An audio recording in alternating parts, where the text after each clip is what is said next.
Everyone knows a spider monkey by itself is a rabid, throat-eating beast. That's a fact. Now, a southern grind copper spider monkey sounds a little like a moonshine that causes blindness and makes you lose the ability to find your pants when you wake up in a ditch 3 days later. Or to some people, it sounds like, I need to get on with the damn knife review. Sorry, I thought everyone hated short knife reviews and wanted more well-written jokes. So let's look at the Going Gear exclusive copper spider monkey with the tumbled satin S35 VN blade from knife company Southern Grind. And let's get your favorite part out of the way, called the dimensions. Like the overall length and weight. Remember, I said it was copper, and copper adds weight. The blade length. The cutting edge. The handle size. The grip area. The blade spine, and the handle thickness. Now, the Spider Monkey is a line of knives from USA Georgia knife maker Southern Grind, but this particular edition with the copper scales is a Going Gear exclusive variant. And because it's a variant, that means you need to collect them all, right? The Spider Monkey has a very sharp out-the-box drop point blade with a flat grind made from tumbled S35 VN. Tumbled is a finish that sort of looks like a light version of stonewashed. S35 VN is said to be a long-wearing, expensive-ish steel akin to S30V, also made by Crucible. The blade is deployed by thumb studs that I would describe as slightly edgy but not sharp, like a barista with tattoos. The edginess provides a little friction when deploying the blade and might make your hands a little sensitive on the 100th flick of the day. Unless, of course, they're already sensitive. Deployment on some knives gives you a nice, solid thud or a sharp crack. But the knife here gives you a nice, quiet, muffled click. The deployment is smooth and consistent as the blade pivots. It's not quite as easy to flick as my 941, but it's also not near as loud. And giving it a slightly harder flick will get it there consistently.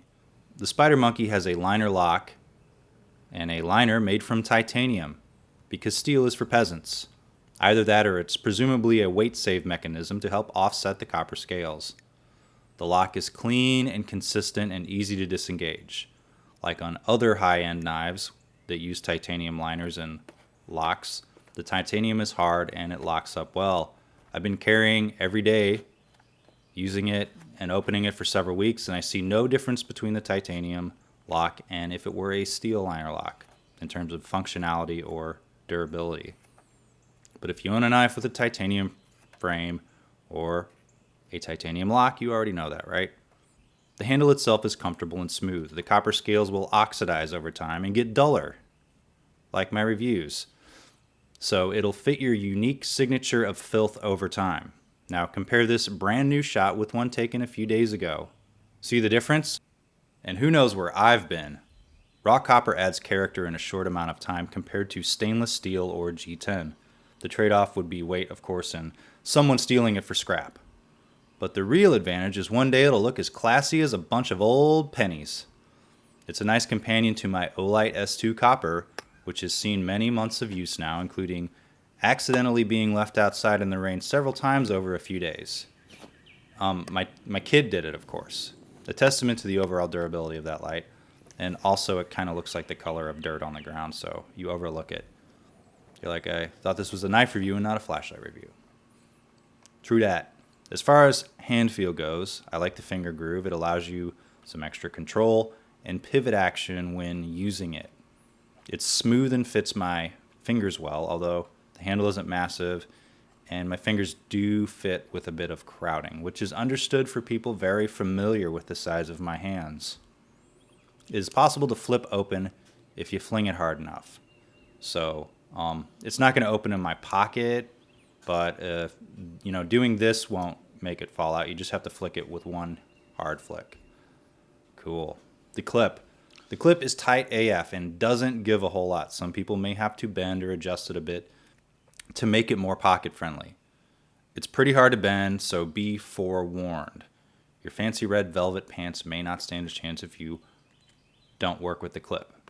It isn't a super deep carry, but you probably want to show off that nasty copper, right? Or as my dad said when I showed him the knife, cool, and immediately looked away. And in case it isn't obvious in the video, the clip is not repositionable. It is tip up, blade backward in my right pocket. So despite it weighing a bit more than I usually EDC, it slides in the pocket nicely and isn't bulky and doesn't take up a lot of room. It's actually compact. All right, let's beat up this exquisite blade while I say some stuff. For people that take their fashion cues from YouTubers, copper is the in look for the EDC collection right now because it reminds them of pennies. You're like, that makes sense. Oh, you're a dad too, huh? I've got a few EDC copper items and I like the way they look, although I carry lighter items more often, but you know that because you saw my EDC video recently, right? The Copper Spider Monkey is a fine looking knife with quite a few cool details like the logo on the clip and the pivot, and it adds a lot of character to your pockets. The Spider Monkey is one of the quietest deploying knives I own, which adds to its tactability in the office on a covert cardboard takedown. You can flick it in the cubicle without disturbing the jerk next to you with the fidget spinner. Of course, it's made with the most exquisite materials, so it looks great in the office, and its fit and finish and detailing is on par with my similarly priced Benchmade's, although it's not quite as fun to deploy and it's of course heavier. So they're not exactly benched maids, another dad joke. And after beating it up for a few weeks or so, the edge is still sharp and there's no blade play, just in case you wanted to know, although I use Goo Gone to get the tree sap off the blade. If you like this review and knife, make sure you check it out at goinggear.com, who provided this knife for review and are the only carriers of the exclusive copper variant of it. Like my video, subscribe, comment, and check out my Instagram where I post pictures of the stuff I review before I review them sometimes. Thanks for watching.